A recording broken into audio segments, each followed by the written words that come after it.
আবার দাঁড়ান দাঁড়ান দাঁড়ান নেক্সট বার যদি হয় দাঁড়ান আপনি দাঁড়ান তখন আপনার বরকে কেন বোঝান তখন আপনি আপনার বরকে কেন বোঝান এখানে দাঁড়ান স্যার দেখতে পাচ্ছেন আমাদের আদিবাসী জাতিকে নিয়ে ভালো করে কথা বলছি কানটা ধরেন কানটা ধরেন আমি বলছি কানটা ধরেন সাঁওতাল সমাজ আপনার কাছে আমি যে ভুল মন্তব্য কথা বলেছি তার জন্য আমি ক্ষমা পাচ্ছি এবং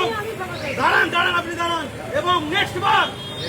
নেক্সট বার যদি সাঁওতাল এবং আদিবাসী জনগোষ্ঠীকে যদি অপমান করা হয় এই টিজো অরুণকে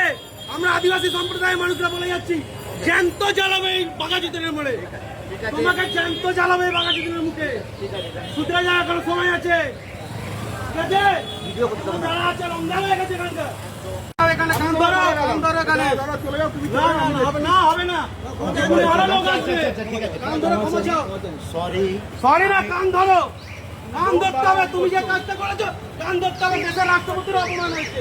না কান ধরো বলো সাঁওতাল জাতিকে অপমান করেছি আমি ক্ষমা চাইছি